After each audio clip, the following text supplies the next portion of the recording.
हाय। Class 11th political science में first chapter है constitution why and how, second rights in the Indian constitution, third elections and representation, fourth is executive, fifth है legislature, sixth is judiciary, seventh is federalism. Today we will talk about local government because federalism में हमने पढ़ा था एक होता है centre, centre के नीचे होते हैं स्टेट्स एंड देन स्टेट्स पे जीरो लेवल पे दैट इज आर्टिकल 40, तो यहाँ पे होती है local government. So let us talk about chapter number 8 local governments. Introduction. Democracy में it is not sufficient to have an elected government. Elected government होना sufficient नहीं है। At the center and state level हमें एक third tier की भी ज़रूरत है because India is a huge country, so much of diversity.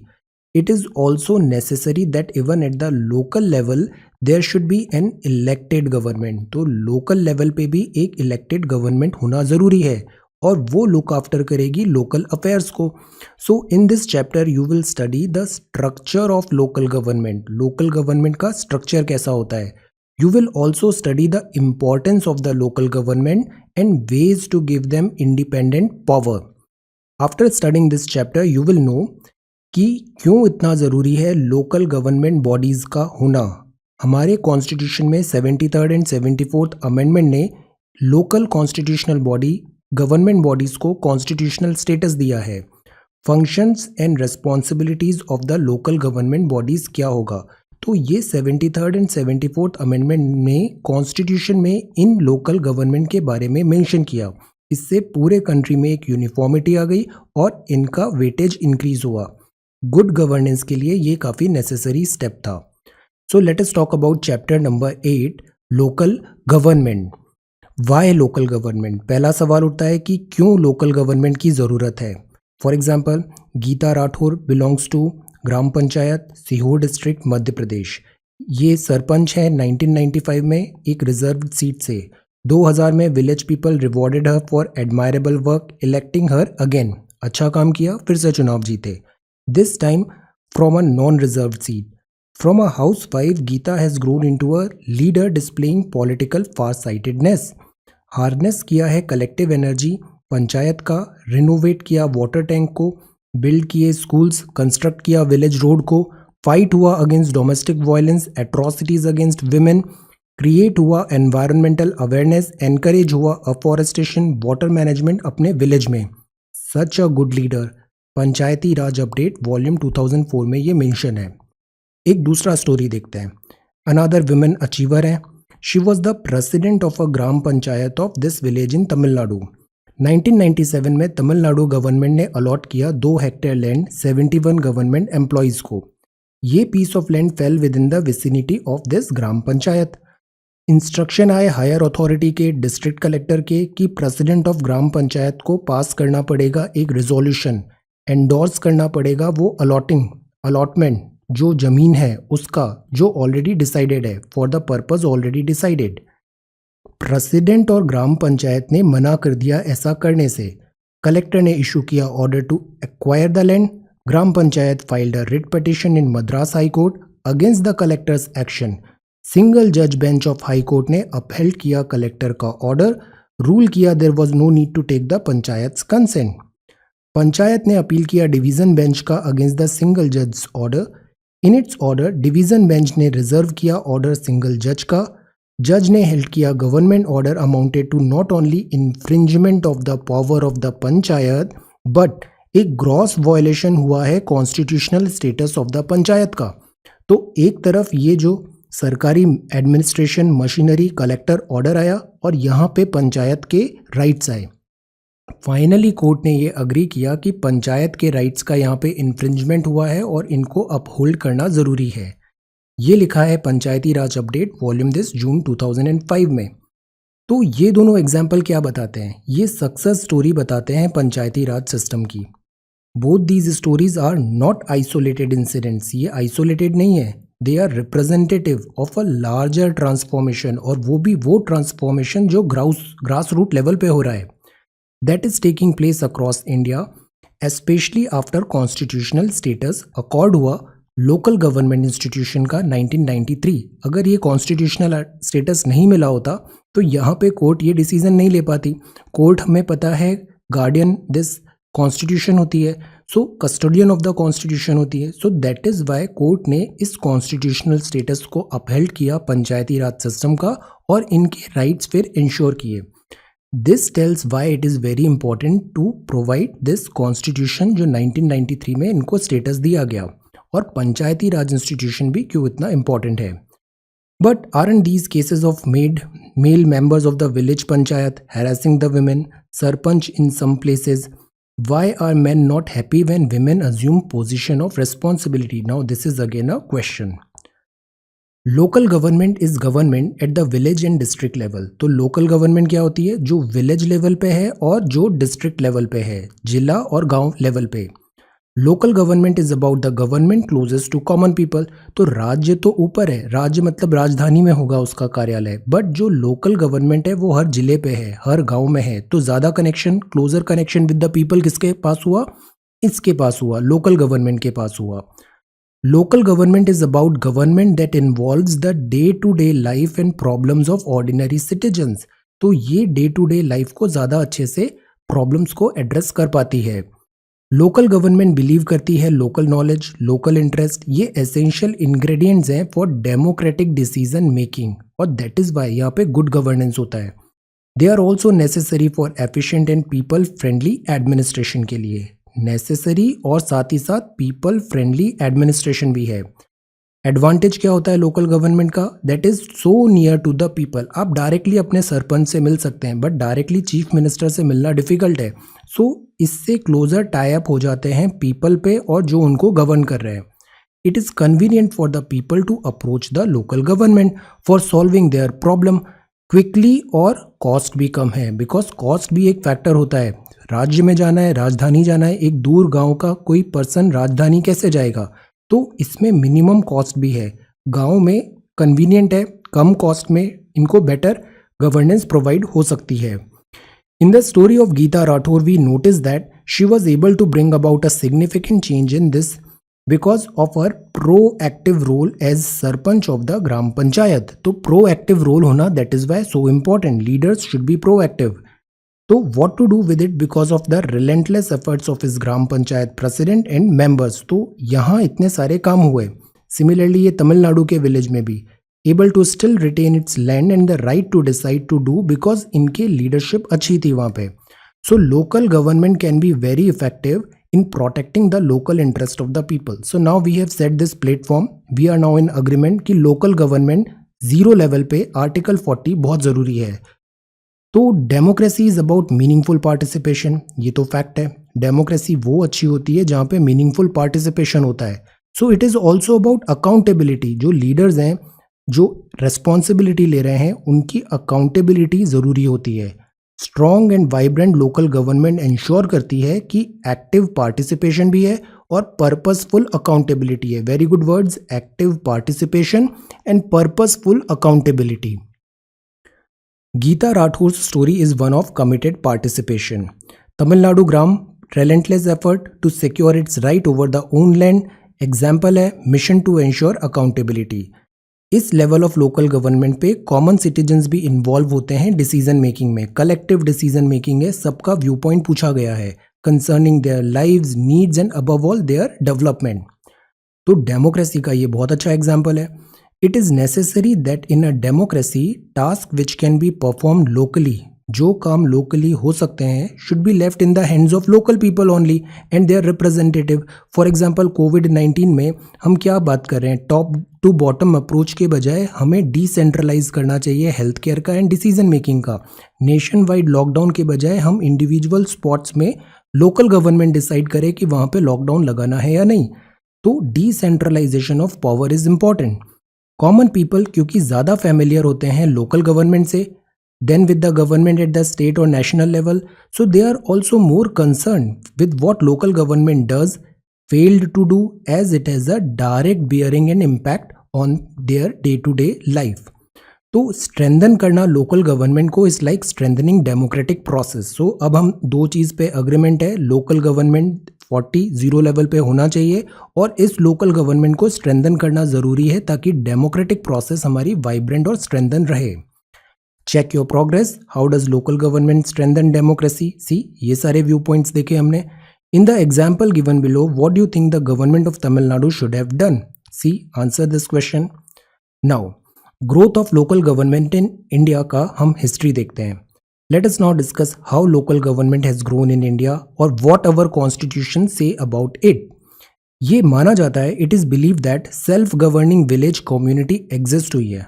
Village level पे सेल्फ गवर्निंग कम्युनिटी काफी टाइम से है, from the earliest time in that form of सभा। सभा होता था। सभा का मतलब क्या होता है? असेंबली। सब लोग मिलके एक जगह पे आ रहे हैं और डिसीजन ले रहे हैं, सो दैट इज कॉल्ड सभा। ये विलेज असेंबलीज होती थी। कोर्स ऑफ टाइम में ये village bodies took the shape of panchayat, assembly of 5 person. Panchayat assembly of 5 person. ये पंचायत रिजॉल्व करती थी इश्यूज विलेज लेवल पे। इनका रोल और फंक्शन था, ये चेंज होता गया with the changing time. Modern time में elected local government body create हुई 1882 में। लॉर्ड रिपन थे उस टाइम पे वाइसरॉय ऑफ इंडिया। इन्होंने इनिशिएटिव लिया, क्रिएट करेंगे हम ये सारी bodies. They were called the local board, इन्हें कहा गया। हाउएवर स्लो प्रोग्रेस था इन दिस रिगार्ड में, तो इंडियन नेशनल कांग्रेस ने उस टाइम पे अर्ज किया गवर्नमेंट को कि आप नेसेसरी स्टेप्स लो to make all local bodies more effective. Government of India act 1919 आता है। विलेज पंचायत एस्टैब्लिश होती है in a number of provinces में। अलग अलग प्रोविंस में विलेज पंचायत्स बनेगी। ये ट्रेंड कंटिन्यू रहेगा 1935 government of India act of 1935। तो सीधा हिस्ट्री, पहले से सभा थी, ये पंचायत्स हुई, फिर लॉर्ड रिपन 1882 में सिस्टमेटिकली इन्होंने प्लान किया ऐसा कुछ डेवलपमेंट करें। एक्ट ऑफ 1999 आया, फिर एक्ट ऑफ 1935 भी आ गया। इंडिया का जब फ्रीडम हुआ तो महात्मा गांधी जी स्ट्रांगली प्लीडेड कि decentralisation of economic and political power is very very important. जो असली इंडिया है वो विलेजेस में रहता है।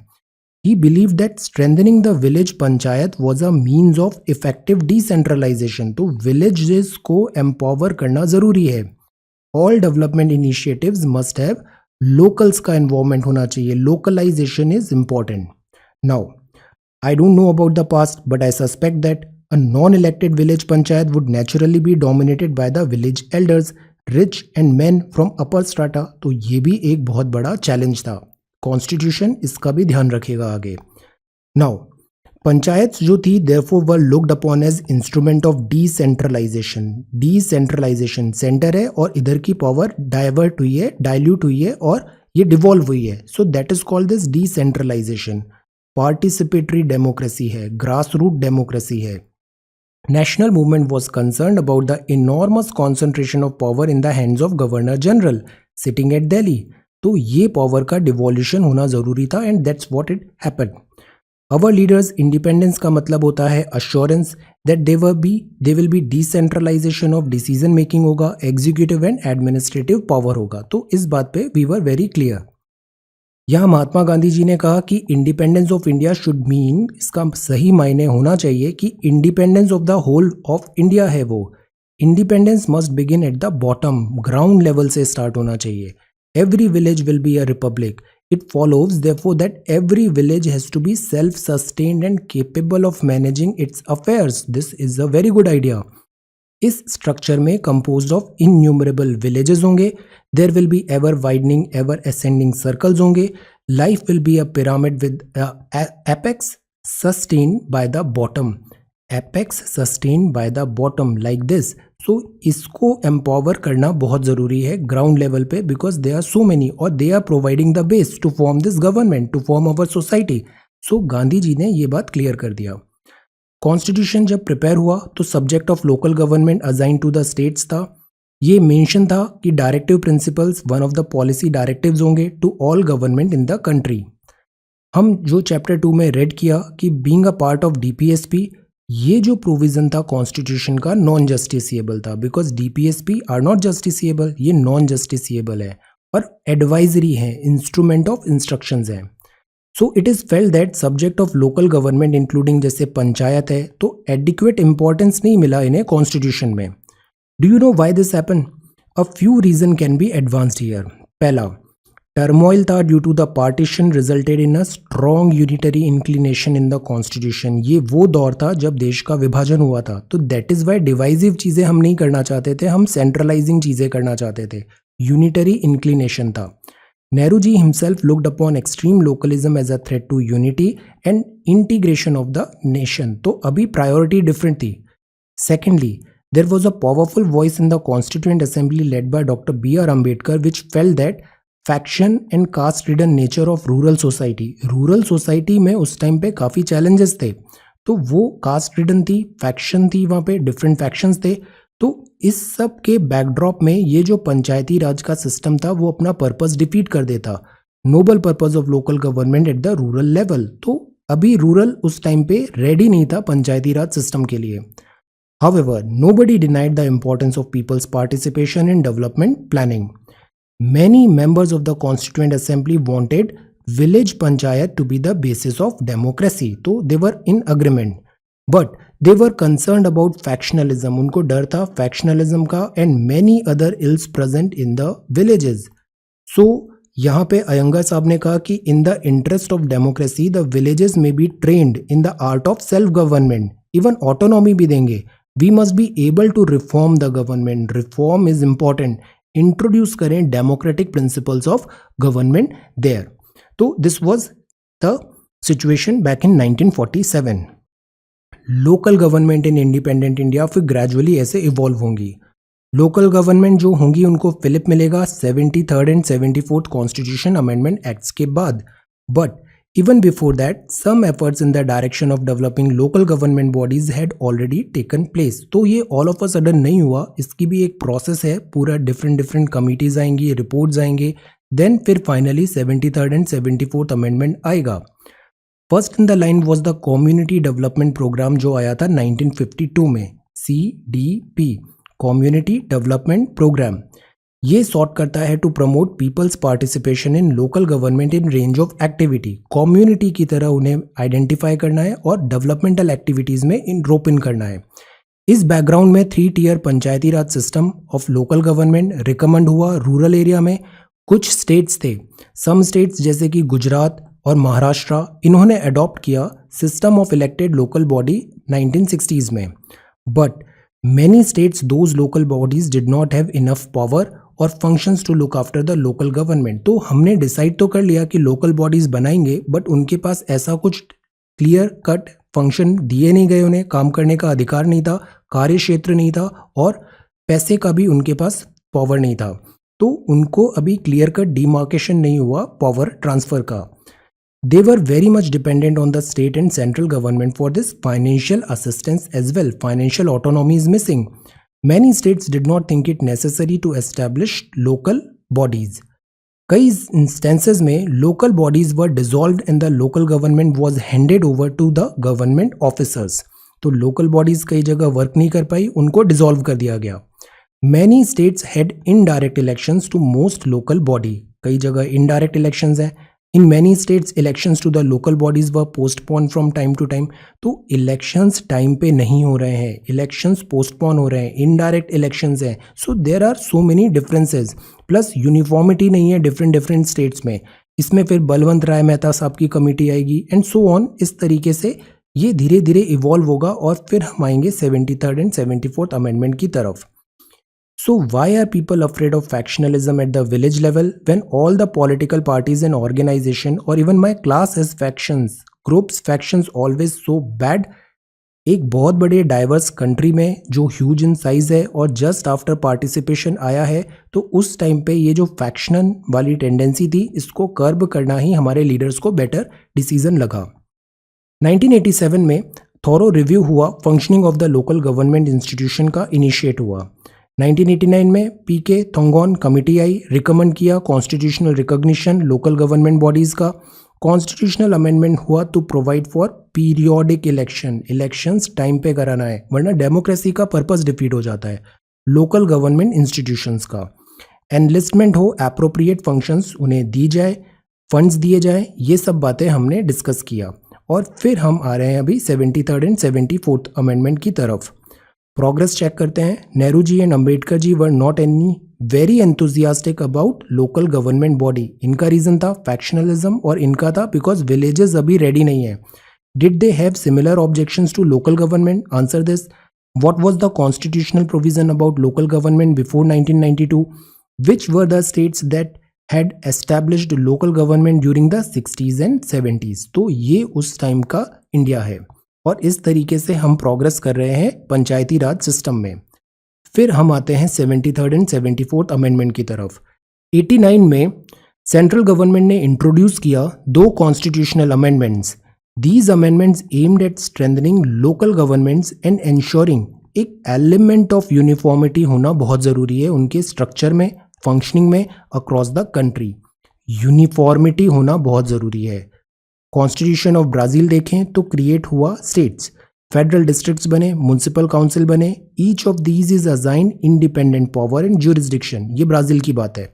Republic can not interfere in the affairs of the state except on grounds provided by the constitution. तो ऐसा वहाँ पे इन्होंने प्रॉपर मार्केशन of power, demarcation of power हो गया। स्टेट्स हैं वो प्रोहिबिटेड है from interfering in the states of municipal councils as well. So this provision protects the power of the local government. Local government काफ़ी हद तक शील्डेड है बाय दिस सेंट्रल गवर्नमेंट के इस इंटरफेरेंस से। फिर 1992 आता है, बैक टू इंडिया। 73rd और 74th कॉन्स्टिट्यूशनल अमेंडमेंट पास हुए पार्लियामेंट से।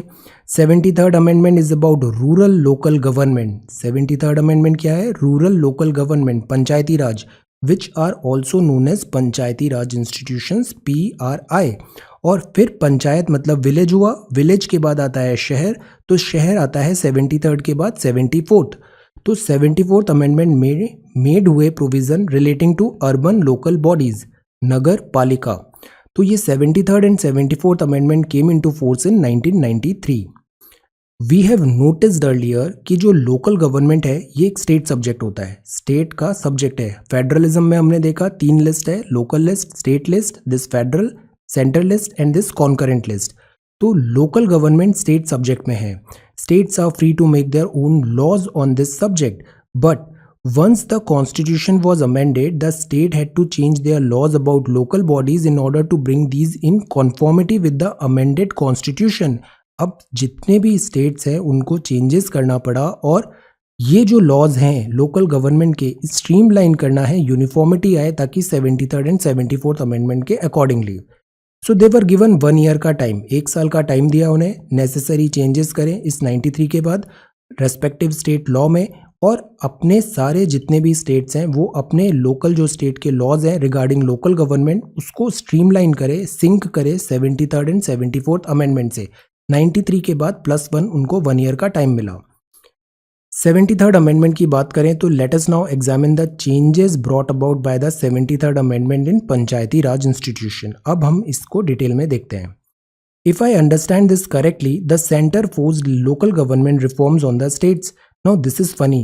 You adopt a decentralization through a centralized processes. See, decentralization हो रहा है but center force कर रहा है local government reform के, तो ये decentralization हो रहा है but through a centralized process. So this is 73rd amendment. Let us now examine the changes brought about by the 73rd amendment in Panchayati Raj institution. तो ये basically एक 3-tier structure होगा, 3-tier स्ट्रक्चर इन PRI। जैसे हमारे यहाँ अगर हम centre है, स्टेट है, देन ये लोकल गवर्नमेंट है। लोकल गवर्नमेंट में भी अब ये 3-tier स्ट्रक्चर्स होंगे। All states now have a uniform 3-tier Panchayati Raj structure. Base gram panchayat होगा, ग्राम पंचायत कवर करेगी विलेज को और ग्रुप ऑफ विलेजेस को भी। इंटरमीडिएरी लेवल पे होंगे मंडल, जिनको ब्लॉक और तालुका कहा जाएगा। ये bodies are called mandal and taluka panchayat. तो एक तो ग्राम हो गई, फिर मंडल और तालुका हुआ। The intermediary level body need not be constituted in smaller state, ये रिलैक्सेशन भी होगा। At the apex is the zila panchayat covering the entire rural area of the district. So there is a village, there is a mandal and then there is a zila. Zila panchayat CEO initially posting IS यहाँ पे मिलती है। So at the apex is the Jila Panchayat covering the entire rural area of the district. The amendment also made a provision for the mandatory creation of the Gram Sabha. तो फिर बात हुआ कि ग्राम सभा एक मैंडेटरी प्रोविजन होगा। ग्राम मतलब village, सभा मतलब गैदरिंग, असेंबली। ये कंप्राइज होगा ऑल द एडल्ट मेंबर्स, जितने भी एडल्ट मेंबर्स हैं और वो रजिस्टर्ड हैं as voter in the panchayat area, वो ऑटोमेटिकली इस ग्राम सभा के मेंबर बन जाएंगे. So if you are an adult, if you are registered in that area, you are a member of that gram sabha. इसका role and functions decided by the state legislature होगा, ये freedom दिया है यहाँ पे. तो डज अ ग्राम सभा मीन कि डेमोक्रेटिक फोरम है पूरे विलेज का? Yes. Do gram sabha actually meet regularly? They do often. This is about elections. 3 level हुए बिकॉज हमने देखा था इलेक्शंस यूनिफॉर्मिटी हो गई स्ट्रक्चर में, अब इलेक्शंस भी टाइमली कराना जरूरी है. तो इलेक्शंस का ये प्रोविजन है. 3 लेवल पंचायती राज इंस्टीट्यूशंस होंगे. Elected directly by the people होगा. यहाँ पे जो चुनाव आ रहे हैं वो डायरेक्टली है. पहले हमने इनडायरेक्टली देखे थे, यूनिफॉर्मिटी नहीं थी, तो यूनिफॉर्मिटी हो गई और डायरेक्ट इलेक्शन का भी प्रोविजन है. Term of each panchayat raj body is 5 year allot हो गया. State government dissolves the panchayat before the end of its 5-year term. Fresh elections must be held within 6 months of such dissolution. This is an important provision that ensures the existence of elected local body. 6 महीने के अंदर फिर से चुनाव करने पड़ेंगे. Before the 73rd amendment in many states, there used to be indirect elections. District bodies and there was no provision for immediate elections after the dissolution. अब बताइए, पंचायत का 5 साल का टर्म है, 2 साल में वो डिसॉल्व हो गई, तो जो नई पंचायत आएगी वो फिर से 5 साल करेगी या फिर रिमेनिंग 3 साल कवर करेगी? Answer this question. Now this is reservation. अब रिप्रेजेंटेशन भी बहुत ज़रूरी होता है, यहाँ पे प्रॉपर रिप्रेजेंटेशन होना. तो रिजर्वेशन की बात करें तो 1/3 of the position all Panchayati institution में रिजर्व्ड है विमेन के लिए. 1/3 रिजर्वेशन है. शेड्यूल कास्ट शेड्यूल ट्राइब का भी प्रोवाइडेड है 3 लेवल्स में. प्रपोर्शन टू देयर पॉपुलेशन, जैसी पॉपुलेशन है अकॉर्डिंगली उतना रिजर्वेशन प्रोवाइडेड होगा. If the state need find it necessary, they can also provide for reservation of OBC as well. ये important है to note that these reservation apply not merely to ordinary members in panchayat, but जो चुन के आ रहे हैं जैसे chairperson है या अध्यक्ष हैं, तीनों लेवल पे, वहाँ पे भी ये इफेक्टिव होगा. Reservation of 1/3 of the seats for women is not merely in the general category of the seat, but also within the seats reserved for this scheduled caste, scheduled tribe and backward caste. तो जो women है तो ऐसा नहीं कि total general women ही नहीं, इन जो reservation है इसमें भी 1/3 women होना ज़रूरी है. Within the reservation भी 1/3 women होना चाहिए within the seats reserved. So this means that a seat may be reserved simultaneously women candidate and one belonging to scheduled caste और शेड्यूल ट्राइब. तो ये पूरा इसका मैसेज होगा हमारा. विद इन द रिजर्वेशन भी यहाँ पे विमेन का सीट रिजर्व होगा. Sarpanch would have to be a Dalit woman और एन आदिवासी वुमन. ऐसा पॉसिबल है कि वो वुमेन भी हैं और एट द सेम टाइम उनको यहाँ पे दूसरा आदिवासी वुमेन भी है. तो reservation with in reservation is possible. अब ट्रांसफर ऑफ सब्जेक्ट्स की बात करें तो 29 सब्जेक्ट्स आइडेंटिफाई हुए. ये अर्लियर थे स्टेट लिस्ट ऑफ सब्जेक्ट्स में. आइडेंटिफाई हुए, लिस्टेड हुए 11th schedule of the constitution में. कौन सा? 11th. These subjects are to be transfer to the Panchayati Raj institutions. इनको ट्रांसफर किया पीआरआई में. These subjects were mostly link to the development and welfare function at the local level. ये अभी हम आगे देखते हैं. वेलफेयर और लोकल वर्क के लिए ये एसेंशियल है. Actual transfer of these functions depend upon the state legislature. Each state decides how many of these 29 subjects would be transferred to the local body. तो कुछ मैंडेटरी हैं, कुछ ऑप्शनल हैं, ये जो 29 सब्जेक्ट्स हैं. So we read in the chapter on election that the bill for reservation for women in the assembly and in the parliament could not be passed. How come women's reservation in local bodies were accepted so easily? तो this is again a thing which is a good thing. local bodies में accepted हो गया, but अभी भी parliament और विधानसभा यहाँ पे नहीं है 1/3 रिजर्वेशन. नाउ 43G बोलता है 243G की जो पावर्स अथॉरिटी रिस्पॉन्सिबिलिटी है पंचायत की, legislature of a state may by law endow the panchayat with such power and authority with respect to the matters listed in the 11th schedule. मतलब state जो है वो 11th शेड्यूल के जो मैटर है उनको डिवॉल्व करेगा, पावर्स देगा पंचायत को. तो this is left on state. ये कुछ सब्जेक्ट्स हैं लिस्टेड हैं जो 11th शेड्यूल में. जैसे यहाँ पे एग्रीकल्चर है, माइनर इरिगेशन है, वाटर मैनेजमेंट. अब इसमें जो भी टॉपिक्स हैं ना वो सारे ऐसे टॉपिक्स होंगे जो आपको पंचायत लेवल पे बहुत ज़रूरी है. गांव लेवल पे बहुत ज़रूरी है, तो सब्जेक्ट भी वैसे ही मिलेंगे, जैसे agriculture, minor irrigation, water management, watershed development, small scale industries, food processing industries, rural housing, drinking water, roads, this culverts, rural electrification, poverty alleviation programme, ये सारे एक गांव के बेसिस के, गांव के इंपॉर्टेंट उनके रेलेवेंट सब्जेक्ट्स हैं। एजुकेशन प्राइमरी सेकेंडरी स्कूल है, सी टर्जरी नहीं है, हायर नहीं है, यहाँ पे केवल प्राइमरी और सेकेंडरी है। Technical training and vocational education है, एडल्ट है और नॉन फॉर्मल एजुकेशन है, बिकॉज गांव में लिटरेसी अक्सर उतना अच्छा नहीं होता है। लाइब्रेरी है, कल्चरल एक्टिविटी है, मार्केट एंड फेयर है, हेल्थ एंड सैनिटेशन की बात है, हॉस्पिटल्स में प्राइमरी हेल्थ सेंटर्स होंगे, डिस्पेंसरीज होगी, सी यहाँ पे सेकेंडरी टर्जरी नहीं, प्राइमरी। तो हम किसी सब्जेक्ट को ज़रूरी नहीं है कि हमें 28 29 याद है, बट इनडायरेक्टली कॉमन सेंस से हम देख सकते हैं कि ये वो सारे सब्जेक्ट्स हैं जो हमें ग्राउंड लेवल पे, विलेज लेवल पे, गांव पे ज़रूरी है। हेल्थ एंड सैनिटेशन है, फैमिली वेलफेयर है, women and child development, social welfare है, welfare of the weaker section, particular schedule caste and schedule tribe है, और पब्लिक डिस्ट्रीब्यूशन सिस्टम भी है। तो इसमें कुछ सेलेक्टेड हैं, you have a look of this all 29 subjects, और उनको आइडेंटिफाई करना है, लिंक करना है हमें गांव में। So why are subjects only from state list to be transferred? Why can't we transfer some subjects from the union list? Also good question. So provision जो था 73rd amendment का were not made applicable to the areas inhabited by the Adivasi population in some many states of India. India में एक अच्छा खासा population tribes का भी है, तो ट्राइब्स की पॉपुलेशन में जहाँ मेजॉरिटी है वहाँ पे हमने डायरेक्टली नहीं लगाया दिस पंचायती राज को, इसके लिए एक डिफरेंट फॉर्मेट आएगा। 1996 में एक सेपरेट एक्ट आएगा, पास हुआ, extending the provision of the panchayat system to these area. कई आदिवासी कम्युनिटी ने ट्रेडिशनल कस्टम्स होते हैं, इनके अपने एथोज हैं, कस्टम्स हैं, मैनेज करते हैं common resource, forest, mall, water reservoir etcetera. तो यहाँ पे Panchayati Raj extension in scheduled area यहाँ पे आएगा। द न्यू एक्ट प्रोटेक्ट करेगा right of this community to manage their resources in ways acceptable to them. तो this is a kind of custom made है, modification हुआ है ताकि वो इनकी लाइफ, इनके कस्टम्स को सूट करे। This purpose more powers are given to the gram sabha of these areas and elected village panchayat have to get the consent of the gram sabha in many respect. यहाँ पे स्पेशल प्रोविजंस हो गए, कंसेंट जरूरी होगा ग्राम सभा का कुछ एस्पेक्ट में, जैसे इनके ट्राइबल एरिया में अगर माइनिंग है या there is something like that, तो their consent is important. The idea behind this act is that local tradition जो है सेल्फ गवर्नमेंट का वो प्रोटेक्ट हो, प्रिजर्व हो, इंट्रोड्यूस साथ ही साथ हम करें मॉडर्न इलेक्टेड बॉडीज का भी। तो एक फाइन बैलेंस हमने बनाने की कोशिश किया है। This is also consistent with the spirit of diversity and decentralisation. अब ये जो चीज़ें होती हैं ना, ये भी जैसे कॉन्स्टिट्यूशन के बेसिक पिलर्स हैं, basic structure of the constitution है, तो ये डाइवर्सिटी, डिसेंट्रलाइजेशन, स्टिल यूनिटी, ये सारे हमारे बेसिक पिलर्स होते हैं Indian constitution, Indian way of life के भी।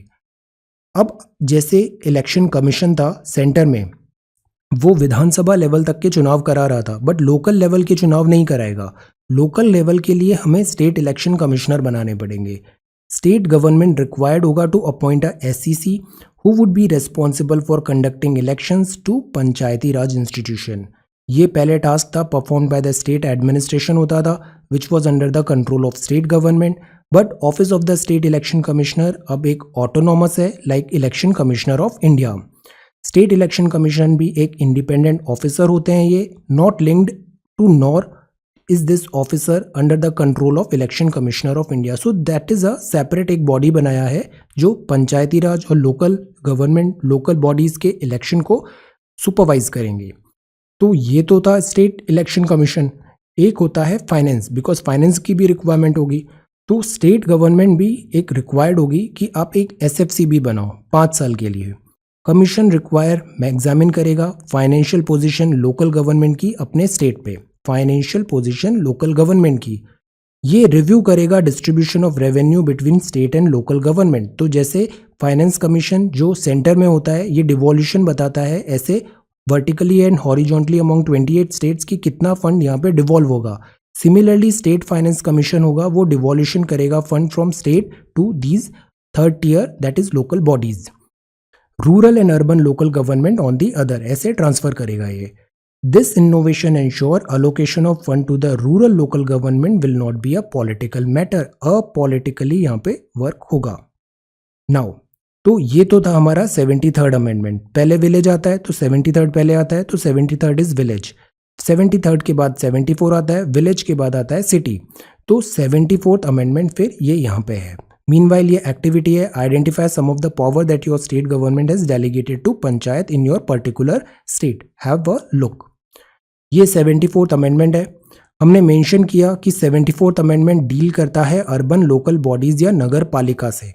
नगर पालिका, अब सिटी आ गई है, अर्बन एरिया आ गया है. So what is an urban area? ये बहुत इजी है टू आइडेंटिफाई. जैसे मुंबई है, कोलकाता है, but it is not so easy to say this about some very small urban area, because कुछ एरिया होते हैं वो ट्रांजिशन में होते हैं, ना वो विलेज है ना वो शहर है, that are somewhere between a village and a town. तो हमने क्राइटेरिया बनाया कि सेंसस ऑफ इंडिया डिफाइन करेगा urban area. Urban area minimum population 5000 होनी चाहिए. Second, at least 75% male working population engage होना चाहिए. Non agricultural occupation, note it down, very important. Then third, density of population at least 400 per square kilometre होना चाहिए. ये criteria बनाए. 5000 population, 75% non agricultural. Then third is density 400 से ज़्यादा है. 2011 census के according 31% of Indian population lives in urban area. तो 31% out of this 1.3 billion plus urban area में है. In many ways 74th amendment जो है ये रिपीटिशन ऑफ 73rd है. काफ़ी सारी सिमिलैरिटी यहाँ पे ड्रॉ कर सकते हैं, एक्सेप्ट ये अप्लाई करता है अर्बन एरिया में. प्रोविज़न जो 73rd अमेंडमेंट के हैं relating to direct election, reservation, transfer of subjects, SEC, SFC, ये सारे इनकॉर्पोरेट सीधे सीधे हो गए 74th में भी. पैरेलल ड्रॉ है यहाँ पे.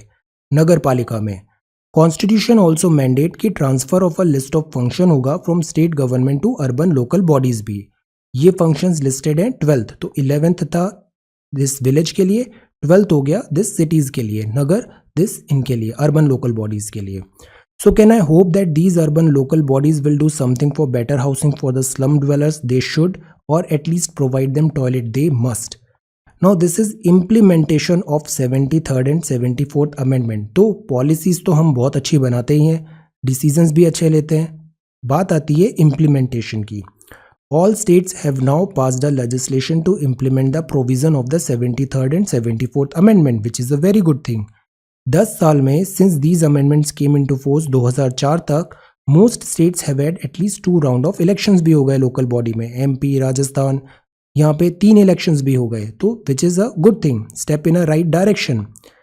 ये फ्लैग है, सिंबल है, एक्सपेक्टेशन है कि the people about local government, people don't want any formal law, they want genuine implementation of those law.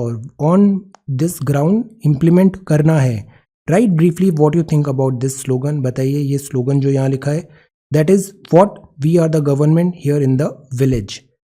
Then अभी पत्थल गढ़ी मूवमेंट भी अभी करंट अफेयर न्यूज़ में चल रहा था, have a look at that as well.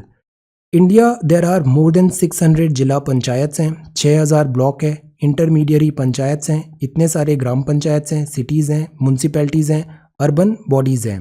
32 lakh से ज़्यादा मेंबर्स इलेक्टेड हैं यहाँ पे एवरी 5 ईयर्स. 13 लाख से ज़्यादा विमेन है, very good. State assemblies and parliament put together इतने ज़्यादा इलेक्टेड रिप्रेजेंटेटिव हैं. लोकल बॉडी नंबर्स हैं इंक्रीज सिग्निफिकेंट हुआ है. 73rd 74th अमेंडमेंट ने क्रिएट किया है uniformity. This is good thing. India में यूनिफॉर्मिटी है स्ट्रक्चर ऑफ PRI और नगर पालिका इंस्टीट्यूशन में across the country. Presence of these local institution is by itself significant achievement है, would create an atmosphere and platform people participation in government, democracy. Provision जो है reservation का for women में, women का पंचायत पे, नगर पालिका पे. तो इससे क्या हुआ, presence of a significant women in local bodies आया, which is again a step in right direction. As this reservation is also applicable for the position of sarpanch and अध्यक्ष, large number of women elected representatives भी आई, जैसा chapter के initially हमने पढ़ा था beginning में, to occupy these position. 200 women अध्यक्ष यहाँ पे वर्क कर रही हैं, president and all. These are some very good numbers. See newspaper reading भी यहाँ पे बता रही हैं. 30 से ज़्यादा विमेन मेयर्स कॉरपोरेशन में भी आई हैं, 650 से ज़्यादा ये नंबर भी हैं. गेन किया है power, confidence, this is good thing, exposure मिला, काम सीखने को मिला. Presence in these institution many women a greater understanding of the working of politics as well. काफ़ी केसेस आए, brought new perspective, sensitivity, discussion local bodies का हुआ. Women were unable to assert their presence और were more proxies for the male. Now this thing, कुछ जगह पे women were unable to assert, उनको designation मिल गया बट वो काम नहीं कर पा रही हैं. प्रेजेंस और वर मेयर प्रॉक्सी बन गई हैं male members of their family जिन्होंने उनका स्पॉन्सर किया इलेक्शन. तो विमेन इज हेड सरपंच है बट काम उनके बिहाफ में उनकी फैमिली कर रही है. तो ये भी एक प्रेसिडेंस देखने को मिला है. Such instances, however, are becoming fewer, but over the period of time ये कम होता जा रहा है ट्रेंड. देन इस फोटोग्राफ में हम जैसे देखते हैं लोकल सरकार है sitting out in the sun. Is there any other feature that strikes you? See यहाँ पे women are also there. Reservation हुआ, शेड्यूल कास्ट ट्राइब्स का मैंडेट किया कॉन्स्टिट्यूशनल अमेंडमेंट में. Most states have also made a provision to reserve seats for this backward castes as well. Indian population में note down these figure, 16.2% schedule caste है और 8.2% schedule tribe है. 6.6 lakh elected member urban and local bodies में हेल करते हैं from this community, so which is again a success. Significantly alter किया है social profile of local body. Ambedkar sahab को शुरुआत में जो एप्रीहेंशंस थे वो अब यहाँ पे दूर हो रहे हैं. These bodies have thus become more representative of the social reality they operate within. Sometimes this leads to tension, कई बार टेंशन भी हुआ. डोमिनेंट जो सोशल ग्रुप है कंट्रोल विलेज अर्लियर, वो अपनी पावर गिव अप नहीं करना चाहते. This leads to intensification of struggle for power. Tension, struggles is not always bad. whenever there is an attempt to make democracy more meaningful, power जो होता है to those who did not enjoy it earlier, there is bound to be some conflict and tension in society. तो power center जब change होते हैं, shift of power होता है, तो there is always some conflict and tension. Constitutional amendment ने assign किया 29 subjects local government को. all these subjects related थे functions जैसे local welfare, development needs etc. Experience किया फंक्शन लोकल गवर्नमेंट को. इनको गवर्नेंस का भी एक्सपीरियंस मिला पास्ट डेकेड में और इस एक्सपीरियंस ने हमको ये सिखाया कि local governments in India enjoy limited autonomy to perform the functions assigned to them. Autonomy is less. State ने डिक्टेट कर दिया वर्क ऐसा करना है, now they have to toe the line. State जैसा बोल रहा है वैसा they have to do. So autonomy का इशू है. Many states have not transferred. अब स्टेट्स में जो ट्रांसफ़र करना था इन 29 सब्जेक्ट्स का तो स्टेट ने ट्रांसफ़र नहीं किया, पावर्स डेलीगेट नहीं किया. Can not really function in an effective manner. तो इस तरीके से ये फ़र्क नहीं कर पाए. Entire exercise of electing so many representative become somewhat symbolic. तो दैट इज़ वाई हम इसको रिव्यू देखें तो आज 2020 आ रहा है बट जितना अच्छा रिजल्ट आना चाहिए था वैसा हुआ नहीं. Some people criticize करते हैं कि formation of the local body because this has not changed the way in which decisions are taken at the central. अभी भी top to bottom approach चल रहा है, bottom up नहीं है. People at the local level do not enjoy much power of choosing welfare program or allocation of resources. So this is again a challenge. This is not foolproof. Bolivia का example देखें तो frequently cite होता है. Most successful case है democratic decentralisation का Latin America में. 1994 में popular participation law, decentralised power हुआ लोकल लेवल पे. Popular election of mayor, dividing the country into municipality, system of automatic physical transfer to the new municipality. Bolivia divided हुआ इतने municipal governments में. Bolivia headed by popularly elected mayors थे, municipality council, ये सारी चीज़ें वहाँ पे हुआ. तो बोलीविया में there is a success story. Bolivian local government ने एंट्रस्ट किया लोकल हेल्थ, एजुकेशन, ये इंपॉर्टेंट पैरामीटर्स होते हैं. मेंटेनेंस इंफ्रास्ट्रक्चर पे दिया. इनको फिर पैसे का भी पावर मिला कि टोल कलेक्शन कर सकते हैं. टैक्स कलेक्शन हुआ, डिस्ट्रीब्यूटेड हुआ म्युनिसिपैलिटी में on a per capita basis में. बोलीविया में 20% यहाँ पे डिवोल्यूशन हुआ. तो म्युनिसिपैलिटी में levy taxes on motor vehicle. See this is what I was saying कि लेवी कर सकते हैं टैक्सेस अर्बन प्रॉपर्टी पे, लार्ज एग्रीकल्चरल प्रॉपर्टी पे. फिजिकल ट्रांसफ़र भी हो रहा है bulk of the operating budget for these unit. तो फाइनेंशियल ऑटोनॉमी भी बहुत ज़रूरी होता है इन देयर प्रॉपर फंक्शनिंग. अब local bodies have very little funds of their own. Funds नहीं है, फंड्स का शॉर्टेज है. इवन आज तो स्टेट्स भी काफ़ी शॉर्टेज में हो रहे हैं, तो थर्ड टीयर पे तो और डिफ़िकल्टी होती है. Dependence of local body state और सेंट्रल गवर्नमेंट पे है फाइनेंशियल सपोर्ट के लिए. इरोड होती है उनकी capacity to operate effectively. They want to do something but they do not have funds. Rural local bodies 2.24% total revenue collected, account केवल 4% हुआ total expenditure made by the government का, so they earn much less than they spend. तो financial constraints हैं यहाँ पे, that makes them dependent on those who give them grants. तो ये optimal performance नहीं आ रहा है। कंक्लूजन की बात करें तो एक्सपीरियंस सजेस्ट करता है local government continue to be agencies implementing the welfare and development schemes of central and state government. ये ग्राउंड लेवल पे इनका वर्क अच्छा होता है, welfare and development schemes. Giving more power to local government का मतलब है we should be prepared for real decentralisation of power. Zero level पे हम पावर दे रहे हैं। अल्टीमेटली डेमोक्रेसी का मतलब होता है power should be shared by the people, power sharing, people in the villages में, अर्बन लोकेलिटीज में, power to decide what policies and program they want to adopt. They need to be given certain freedom. As you have studied earlier, democracy का मतलब होता है decentralization of power, more power to the people. Laws about local government important है अपने हिसाब से। जैसे पैसा में भी हमने यही किया, panchayat extension in scheduled area, tribal areas में अपने हिसाब से गवर्न करने का इन्हें राइट देना चाहिए। But the true test of democracy is not merely the legal provision. Again laws is not sufficient, even constitutionalise भी कर दिया है हमने, but that is also not sufficient. We need to bring practice, practice में लाना है, implement करना है। सो ये कंक्लूजन है इस चैप्टर का। ये एक्सरसाइज है, try to solve these questions, they are very good. And if when we solve the question हमें बेटर अंडरस्टैंडिंग होती है सब्जेक्ट का, तो try to solve these questions. So in this we read about this importance की implementation हो laws का। Law constitutionalise किया है, that is good, but implementation is important और स्पेशली फाइनेंशियल स्पेस में इनको ऑटोनॉमी देना जरूरी है। विमेन पार्टिसिपेशन इंक्रीज हुआ है over the period of time, progress हुआ है। 73rd एंड 74th अमेंडमेंट ने काफ़ी इंपॉर्टेंट चेंजेस लाए। 74th हुआ municipality urban local and 73rd था विलेज के लिए। State finance, state election commissioner बने इनकी प्रॉपर फंक्शनिंग के लिए। ये सब्जेक्ट्स हैं, यहाँ पे केवल दिया है 11th शेड्यूल, आप एक बार 12th शेड्यूल भी देखिए। Then this is about reservation और ट्रांसफर ऑफ सब्जेक्ट्स हैं। ये इलेक्शंस हैं, रेगुलर इलेक्शंस होने चाहिए, 3 tier and 73rd amendment. 11th book है तो इसमें काफ़ी बेसिक से ये सारी चीज़ें बताया है।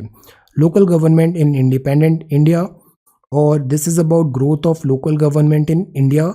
एंड ये फिर finally local government why they are so important. So ये है chapter number 8 local government. Now we will talk about this constitution as a living document, constitutional amendment acts. क्यों over the period of time circumstances बदलते हैं तो constitution भी evolve होता है, amendments आते हैं। So thank you so much for watching this video. Take care, study well and be safe.